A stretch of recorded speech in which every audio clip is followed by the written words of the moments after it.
Alaikum salam wa rahmatullahi wa barakatuh. Peace and blessings be upon you. I come to you today, the 1 year anniversary of the beginning of the Gaza genocide. Yesterday, people were lamenting the mass civilian casualties that occurred on October 7th by the hand of Hamas. Some of the Hamas operatives were not following the Quran and Sunnah, and they incurred terrible sins in their lust, their bloodlust, and then some of them were good Muslims, and many of them perished that day. But indeed, many other people were innocent civilian non-combatants were killed in Israeli airstrikes and in IDF crossfire. And we have discovered over the last year that this is very much part of the plan, as the Joker might put it.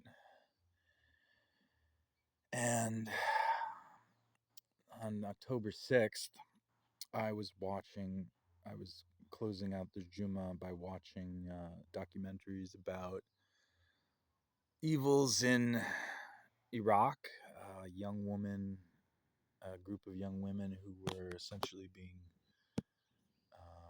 pimped by a prominent Shia cleric in a mutanika scheme. And I was thinking about how to help these people.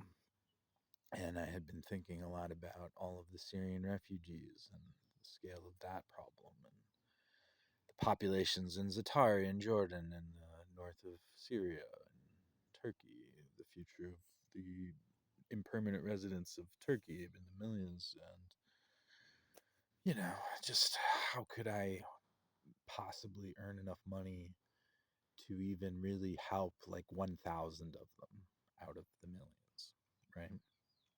Give them jobs, sponsor their relocation, and so on. And then, and then I'm contemplating the problems in Iraq. And okay, what about these women who have been essentially victimized and are in between the propriety of their culture and its hypocrisy? And then things got way more real, even more real than that. And a sister, a young Sufi woman, she's not that young, but late 20s, early 30s, still relatively young. She was commenting when the Hamas attack started that if you don't support this or if you're neutral about this, then there's something wrong with you. And I didn't support it. I thought because I knew what was going to happen, that there would be terrible consequences for the people of Gaza, and that doing some damage to some houses and maybe a few pieces of infrastructure was in no way strategic for actually. Of course, it's emotionally vindicating to see something happening, some fighting back against almost 100 years, 80 years of oppression, almost. Yeah, since the Nakba in 48, it would be 76 years. And this is, of course, if you are deeply invested in identifying with the pain body of the Muslims, and you're deeply entrenched in a feeling of frustration because of the post-Ottoman reality of Muslims as being powerless, not only powerless against the West, but powerless against each other. We don't even understand ourselves yet. We can't even unify ourselves. We can't even stop. We can't even stop arguing about Akita on social media. How are we? We're talking about we're getting hung up on, no, you're a kafir if you don't support concubinage, and it goes on and it's all powerlessness. It's all weakness. It doesn't come from a place of knowledge. It doesn't come from a place of piety. Their knowledge is incorrect, and their piety is infused with shaitan, and it's infused with lust, and it's infused with hate. and they've already erased everything good in their tradition, and they commit shirk every time they go on and do sectarian posting, even if it's a minor shirk. It's not helping them, it's only hurting them. And the reason why that's unforgivable is because it's impossible to walk back that kind of energy. So I'm going to go over that more on a video about a sod wave that I meant to do last week, but the kid was napping. I have to do it at the computer. I'm going to give commentary over some of these sod wave videos. So look forward to that. That will explore the foreground behind this Gaza situation by analyzing post-modernity ending in the more or less the time frame of when the Syrian war happened, and how Shia and Sunni uh, darkness runs deep. But anyway, getting back to the abomination that's in front of us, not the one behind it. The sister, um, I didn't agree with the sister, and I saw in that weekend um, a tremendous outpouring of what seemed to be support for Hamas, and this is how the rest of the world saw it. And it felt I didn't. I was I'm I've been a Muslim for an additional year. At the time, I had only been a Muslim for about 6 months, and so now I've spent a lot more time researching Islam, so I don't feel as afraid. And I had to do some research and get my senses clear pretty quickly that it is indeed a grievous sin against there's hadiths about this, and obviously it's in the Quran. And I saw a guy on Twitter say that obviously is a Sunni guy, that there's no scholars who would say that murder is a worse sin than blasphemy. This is what this guy said, and I think this is a very common sentiment among Sunnis and maybe among Shia.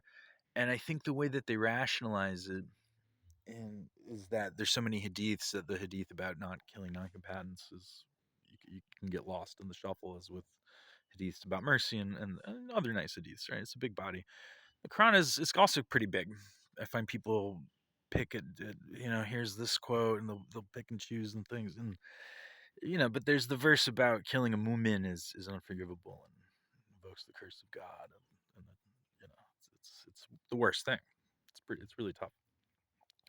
Even telling lies against God, who is more unjust than those who invent lies against Allah, doesn't come with such an elaborate piece of punitive uh, text following it, right?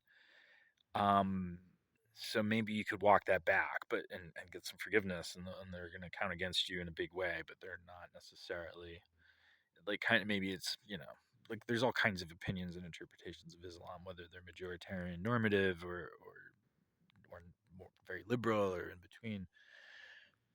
So that's something where maybe God might take more balancing and flexibility and nuance. But with murder, it's not the case. And the way they rationalize it is they say, well, a mu'min is a believer. So then you might take this Quranist sort of position of like there aren't really very many mu'min at all. It's only this elite few. And then in that case, you can just murder all kinds of people.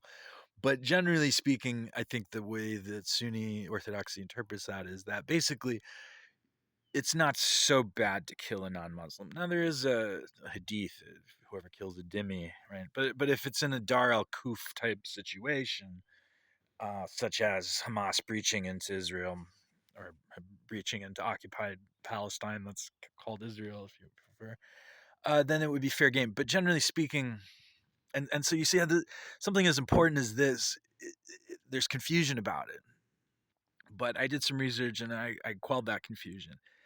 And it felt like for a while that Muslims were extra vindictive towards each other and extra inquisitive and purity testing.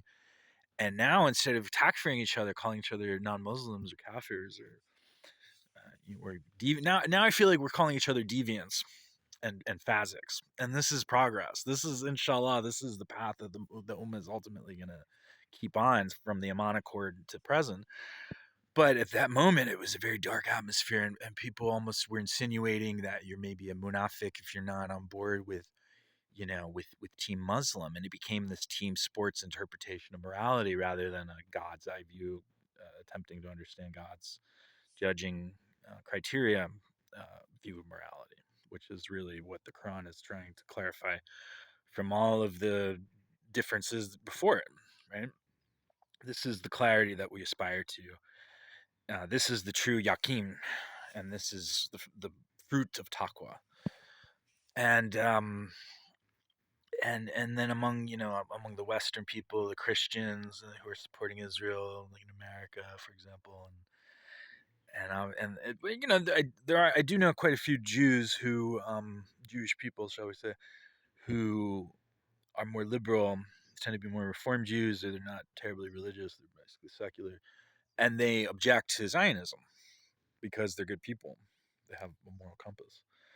And obviously, there's the very religious ones in Mesharim, like Torah Judaism account on Twitter, and they've been getting arrested by the Israeli cops for a long time for putting up Palestinian flags because they lived there before Zionism was a thing in peace with the Muslims. So, and they know the Torah, and the Torah is not really about this. It's almost, but here's the thing, folks: as much as you can criticize the Jews, the concept of Sunni Islam is very much like Judaism in form and in its apprehension of legalism and its presumption of a theology around God being harsher than merciful. And this is why Jesus sallallahu alaihi wasallam came predominantly.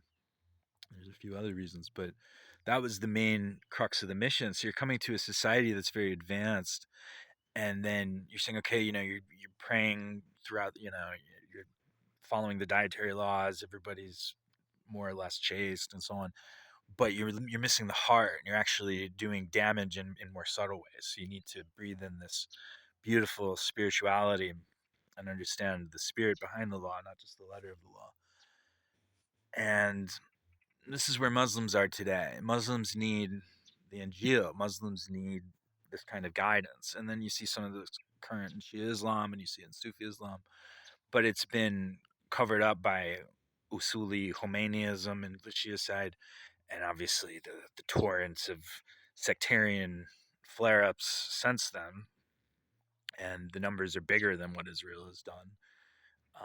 But it's easier to point to Israel. And if the Sunnis had their version of Zionism, this neo caliphate, they would be saying, "Oh, but we can enslave people now. We can do this. We can," and they would be would be maybe even doing genocides. I I'm pretty confident that would be the case. And I thank God for that. I thank God for cursing them to the point of weakening them, and then I pray to God to then relent on this punishment and unify us again, bring us clarity, help this reformation percolate more quickly to end the wars in Gaza. I pray for the peoples of these nations in Yemen and Syria, the Uyghurs, in Somalia, that these satanic militias will burn themselves out, not just being defeated, but that people wake up and they realize that they're in a satanic cult that's leading them to do shirk major sins against their fellow ummah. And this is the bigger reality. And yet, what this horrible genocide situation has offered is a chance for the ummah to unify. And so the sister in question, she ultimately became disillusioned with the fervor that she had expressed. And I think a lot of people followed in that path. And then there's the Sudan crisis, and the UAE's behind that. And then the Saudis are this and that. And it's just like the more attention you pay to it as an intelligent thinking Muslim, the more disillusioned you become with the Ummah. And then in the West as well, that the left wing and the right wing politics are both pro genocide in this context. And it's a very troubling context because it moves the Overton window to a point where any non nuclear power without any kind of air defenses can just get North Korea treatment like the US did in the 50s and be genocided. And it was something that there was a sense of like only like crazy dictators do this in like the Balkans, like Milosevic or with Saddam Hussein or if Assad maybe. But even like Assad isn't. We'll delve into that on the next one. But I don't think Assad is quite as well. I don't know the numbers. I mean, it's a very macabre mathematics to calculate killings per annum and say, oh well, they killed more people, but over more years. It's all bad, folks. It's very troubling. And then you try to help these people, so you get a fundraiser going, but you got to bribe. You got to raise $5,000 just to get somebody across the border, so you can bribe the Egyptians. It's incredibly heinous, and it just the nifaq and the corruption is like. It's one thing to say, okay, there are people being oppressed, they're being murdered, they're being driven from their homes have been destroyed. We need to help them. You can't help them. You have to fight the West. You have to fight the Christians. You have to fight the Sunnis. You have to fight. You have to fight the Sunnis that are going to help them, but only if you bribe them. And the more you look at this, and the more you try to solve the problem, the more the shaitanic tentacles pop out like fractal horror kaleidoscopes and just baffle you with the depth of how lost we are as and it's like I wanted I joined the religion so that I could get closer to God and that I could change my life, and mashallah I did, and it was beautiful. And it's but at the at the same time it's kind of like I wanted to go to the best restaurant in town, and now I'm a lobster in a pot with a bunch of other lobsters. They're trying to pull me down. And, I'm in the restaurant. I'm technically in the restaurant, but not in the way that I had imagined. And I'm in a good position because I'm geographically removed from this stuff, because I'm a byproduct of this Christian imperialist, post Christian, secular liberal, soft power, fake smiles, cookie fascism situation that has dominated through the British Empire and the American Empire. And I'm in a place that's relatively stable and peaceful, mashallah. And I'd love to, I'm trying to make it my mission to fight the status quo in my work, to be unafraid of consequences, to play it smart so I don't get, nipped in the bud, and I can take some time to build up some resources and some power and build people an economy here and bring them here, inshallah. But it's just even if I had even if I had somehow played my cards smarter and became a billionaire, which is I don't feel is terribly likely for me at this point. I suppose I could become a decamillionaire, or maybe keep grinding and become a centimillionaire. But there was a window where I probably could have become a billionaire, but I probably wouldn't have been a Muslim. So let's say somehow they did happen that way, that I became a billionaire and then I became a Muslim, which is of course tremendously unlikely, right? I had to be humbled to become a Muslim, mashallah. But let's say I did. Even then, what could I do? I'm just gonna help another order of magnitude of people, and it's just gonna be a percentage fraction. And this is the frustration that a lot of us are dealing with. And then it's like, well, the God's gonna punish them. Well, I don't want people to go to. I want fewer people to go to hell. I don't want that. So and then the way to help somebody in Kenya is you send them some money, and maybe it takes a little while to get the passport out. Maybe you can help them relocate, or maybe you can help them to like buy a property in Kenya and to like get a business going, and like Kenya's a stable enough country.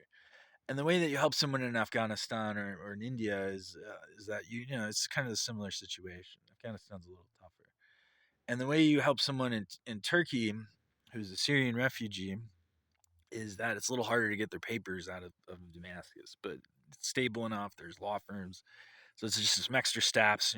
Their passport renewal is coming up. You got to bribe them.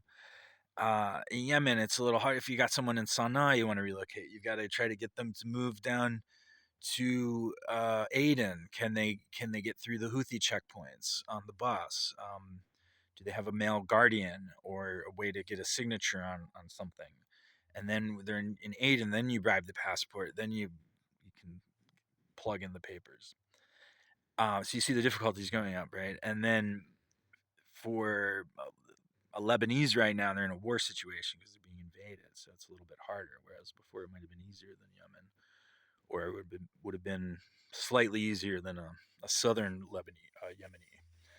And then somebody in Gaza to help them, you've got to get the bribes money together, and then you get over to Egypt, and then it kind of the difficulty after that hop gets down to sort of like a Lebanon or Yemen, South Yemen type difficulty to help them. Whereas you're bang for your buck, and just because there's a lot of people in poverty who aren't in these war situations where there's like functioning Western unions, and the cost of living is a couple $100 a month, maybe 300. So you can see how the money is much more efficient helping those people. And and then you you can spend all your money doing that. you know and then it's like, well, what if I protest, what if I speak out? And then you can't speak out because they take your YouTube down. You get the algorithm takes your views away on Twitter. They're all against you. They're all cozying up to this Zionist empire thing. And okay, so what if I go and fight and die?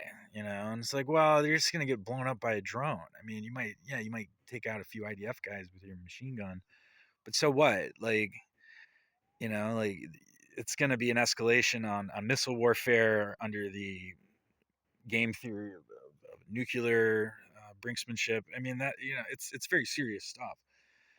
Okay, well, what if I contribute to here? Come here. What if I contribute to a new kind of economic system that will long term take energy away from this funding mechanism? And likewise, if we like speak out and percolate harder on this whole Reformation thing and find more middle ground with traditionalists and be like, wake up, guys! You could go to hell for Nifaq, like seriously. Um, and maybe the Arab powers come around, and maybe these different things combine, and then we can slowly inch into a different world. But this kind of liberal desire to save everything and fix everything definitively is not really Islam, right? Like, there's a point where you have to trust in the qadr of Allah and accept that, you know, yeah, maybe this genocide will end. Maybe Trump will get into power, and the killing stops, and then they basically take Gaza, and they move these people into camps, and it's Syria all over again. And then these people's lives stop being so hellish, and things get better, and then they get away with it, you know, until they don't, and we just have to do the best we can. We have to take the lessons that we've learned. We have to take the new converts that have been inspired by the faith and tenacity of the Gazans, and the face of losing everything. We have to be grateful for what we have, that we're not in that situation, or even in a Syrian refugee in Turkey situation, which is frankly much better than what Gaza, maybe Gazans in Cairo are kind of on that level right now as they get their bearings. And we have more time, we have more money, we have computers, we can do things, and what we can do is not that much, but it's a lot more than if we were refugees. So we have to keep that in mind, and we have to really leverage the resources that we have, inshallah, and come together. And we have to get past this Sunni Shia thing. We have to try to unify. We have to get past this Hadith rejector versus mushrik Hadithiyun thing. We really have to try to unify the Muslims, and we have to persuade the Christians and the Jews who are sensitive to the reality that this is not Judaism and this is not Christianity. This is genocide, and last time I checked, that was against Christianity, man. So, I wish I had something more intelligent to say. Um, let's not let this be a waste. Let's not let this be in vain. Let's apply the wisdom that we've extracted, and perhaps abstracted from this, and then let's share it. And let's make this the painful vaccination that the body Ummah needed to get out of this troubling and internally conflicted and hypocritical situation of seething powerlessness and clinging to false traditions that incurred the curse of the powerlessness in the first place. And maybe we can wake up. Maybe that can come out of this, because Syria didn't do it, right? And it's looking like 200,000 people dying in Gaza, and Syria was like 600, 700,000. And so it took identity politics. It took us to get a smaller disaster with a more nominally distinct opponent to wake us up and get us to stop being sectarian. And you see people being sectarian every day, and then people say, well, you should stop being sectarian. And they say, no, but these Rafida, and not everybody's gonna stop sinning, but you will, inshallah, and so will I, inshallah. So God help us. May Allah bind us with wisdom. May Allah increase us in resources. May Allah keep us on the path. May Allah increase us in charitable deeds as our resources grow. May Allah unify the Ummah and increase it in clarity so that we can find middle ground, calling each other deviant fasiqs, and put our differences aside, and that we all try to adopt a Gazan family and sponsor their visa to our home countries,